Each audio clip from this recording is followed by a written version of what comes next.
గత కొన్ని సంవత్సరాలుగా కనీస వేతనాలు పెంచకుండా ప్రభుత్వం చాలా రాష్ట్రాలు చేస్తుంది. ఒకవైపు ధరలు విపరీతంగా పెరుగుతున్నాయి, ధరలకు అనుగుణంగా ఆదాయం వచ్చే మార్గం లేదు. అలాగే స్టీమ్ వర్కర్లు కానీ, అవుట్ సోర్సింగ్ కార్మికులు కానీ, అలాగే జీడి కార్మికులకు కానీ, ఫ్యాక్టరీలో పనిచేసే కార్మికులకు కానీ ఎవరికి కూడా కనీస వేతనాలు లేకుండా వాళ్ళ శ్రమని ఈరోజు దోపిడీ చేసుకుంటా ఉంది.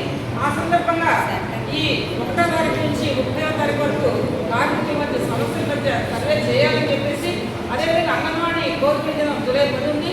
ఆ కోరికల దినం సందర్భంగా అంగన్వాడీకి కనీస వేతనం ఇవ్వాలని చెప్పి శ్రీకాకుళం జిల్లాలో కూడా మేము పెద్ద ఎత్తున కలెక్టర్ ఆఫీస్ దగ్గర ధర్నా కార్యక్రమం చేపడతా ఉన్నాం.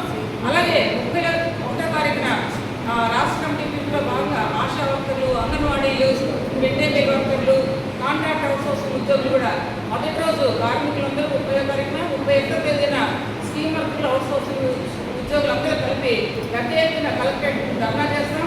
ఏదైనా సరే ఖచ్చితంగా ఈ దీంతో ప్రభుత్వం దిగి రావాలి, కనీస వేతనాలు ఇవ్వాలని చెప్పేసి మా హెచ్చరిక ప్రభుత్వానికి ఈ సందర్భంగా విషయాలను చెప్పి అనుకుంటా ఉన్నాం. సిఐటిగా ఇది రాష్ట్ర వ్యాప్తంగా పిలుపు. ఈ పిలుపులో మా జిల్లాలో కూడా మేమందరం కూడా భాగస్వామ్యం ఉంటాము. జిల్లాలో 20,000 మంది జీడి కార్మికులు ఉన్నారు. జీడి కార్మికులు 2007లో సవరించిన చట్టం ఏదైతే ఉందో దాని ప్రకారంగా వేతనాలను అమలు చేస్తూ ఉన్నారు. దీన్ని సవరించడం లేదు. 18 ఏళ్ళుగా కార్మికులు శ్రమ దోపిడీ గురవుతున్నారు. యాజమాన్యం నూతన పద్ధతుల్లో దోపిడీ చేసుకునే ప్రయత్నాలు చేస్తున్నారు. వాళ్ళకి పని భద్రత లేదు. పరిశ్రమల దగ్గర పని కాకుండా వేరే పద్ధతుల్లో షట్టర్లో పని చేయించుకోవడం ద్వారా కార్మికులు పోటీ పెట్టి పని చేయించుకునే పరిస్థితి ఉన్నది.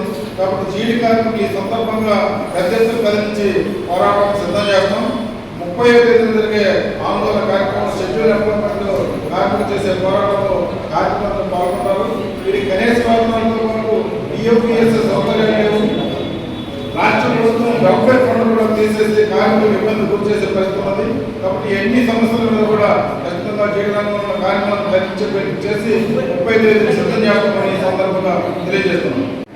అంగన్వాడీ, ఆశ, మధ్యాహ్న భోజనం, వివేకేతర స్కీమ్ కార్మికులు, కాంట్రాక్ట్ కార్మికులకు కనీస వేతనం లేకపోవడంతో ఇబ్బందులు గురవుతూ ఉన్నారు.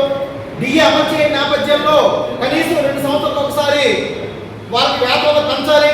కానీ గత 7 సంవత్సరాల నుంచి కూడా వేతనాలు పెంచకపోవడంతో తీవ్ర శ్రమ దోపిడీకి గురవుతూ ఉన్నారు. అలాగే వివిధ షెడ్యూల్ పరిశ్రమల కార్మికులు కూడా గత 15 సంవత్సరాల నుంచి కనీస వేతనాలు సవరించకపోవడంతో తీవ్ర శ్రమ దోపిడీకి గురవుతూ ఉన్నారు. రాష్ట్ర ప్రభుత్వం వెంటనే కనీస వేతనాలు సవరించాలి, అందరికీ కూడా 25,000 రూపాయలు నిర్ణయించి అమలు చేయాలని చెప్పి డిమాండ్ చేస్తూ ఉన్నాము. అట్లాగే ఈ రోజేమో పరిశ్రమల్లో ప్రమాదాలు జరుగుతూ ఉన్నాయి. ప్రమాదాల నివారణకు చర్యలు తీసుకోవాలని చెప్పి కోరుతున్నాం. అలాగే కార్మిక సమస్యలు, కార్మిక వ్యతిరేక లేబర్ కోడ్లు కేంద్ర ప్రభుత్వం తీసుకొచ్చింది.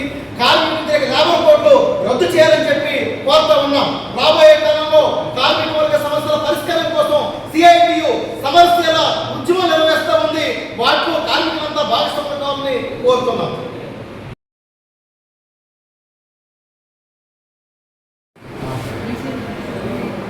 కేంద్ర రాష్ట్ర ప్రభుత్వాలు కార్మికుల కనీస వేతనాలు సవరించట్లేదు. ప్రధానంగా రాష్ట్ర ప్రభుత్వం ఇప్పటికీ మన రాష్ట్రంలో 2007 కూడా కనీస వేతనాలు సవరిస్తూ జీవో ఇవ్వకపోవడం వల్ల ప్రతి ఒక్క కార్మికుడు కూడా 10,000 నుంచి 20,000 రూపాయలు నష్టపోతున్నారు. ఈ నేపథ్యంలోనే కనీస వేతనాలు సవరిస్తూ ప్రభుత్వం వెంటనే చట్టం సవరణ చేస్తూ జీవోలు ఇవ్వాలని కోరుతూ రాష్ట్రం నుండే 50 లక్షల మంది మొత్తం షెడ్యూల్ ఎంప్లాయ్మెంట్ కార్మికులకు సంబంధించి ఓ ప్రచార క్యాంపెయిన్ చేసి జూలై 30-31 తేదీల్లో కలెక్టరేట్ల ద్వారా భారీగా ముట్టడి కార్యక్రమం చేపట్టాలని ఇప్పటికే సిఐటి పిలుపునవడం జరిగింది.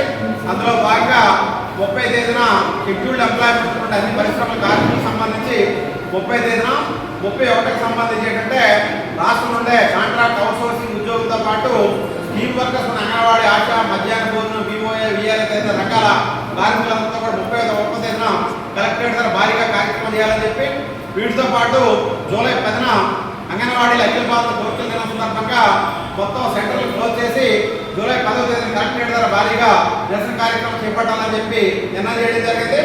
జిల్లాకు సంబంధించి కూడా ఏంటంటే పారిశ్రామిక ప్రాంతంలో శానిటేషన్ ప్లాంట్ కార్మికులకు సంబంధించి తొలగించిన 7 కార్మికులు పనిలో తీసుకోవడంతో పాటు 30 సంవత్సరాల పేరుతో తొలగిన కార్మికులందరినీ వెంటనే విధుల్లో తీసుకోవాలని చెప్పి, అలాగే 8 సంవత్సరాల నుండి వేతనాలు పెంచకుండా యాజమాన్యం చేస్తున్నటువంటి ఇబ్బందులకు వ్యతిరేకంగా పోరాడుతున్న నేపథ్యంలో జిల్లా యంత్రాంగం వెంటనే జోక్యం చేసుకుని యాజమాన్యంతో చర్చలు జరిపి కార్మికుల సమస్యలను వెంటనే పరిష్కారం చేయకపోతే మాత్రం దాని మీద కూడా పోరాటం ఉధృతం చేస్తామని చెప్పి తెలియజేస్తున్నాం.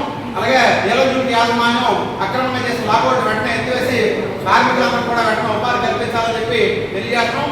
వీటితో పాటు నాగార్జున యాజమాన్యం కూడా వేతన ఒప్పందం వెంటనే పూర్తి చేసి కార్మికుల వేతనాల పెంపుదలకు సంబంధించి కూడా నిర్ణయం చేయాలని చెప్పి ఈ సమావేశంలో తెలియజేయడం జరుగుతుంది.